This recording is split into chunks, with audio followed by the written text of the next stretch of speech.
Hey guys, Barry with Xybix Systems here. Today we're going to show you our PlexiGuard that sits on a return work surface to help divide operators during our COVID-19 crisis. So first thing I want to do is kind of introduce you to the PlexiGuard screen. So this thing is designed to sit on the work surface and to stick out beyond the edge so we get more blockage here. Now this is actually built in two sections so that it ships at a much lower cost than if it was one part. And this is all assemblable by hand. You don't need an installer to come do it. So, a couple things here. We've got this, so when I'm working, we've got some separation with our other operator here. If I need more division, I can slide this forward. So I can just bring this and I can slide it forward.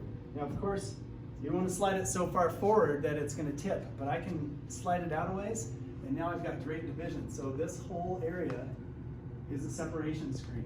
So if there's a sneeze, it's going to stop it and catch it. So that's the Xybix PlexiGuard.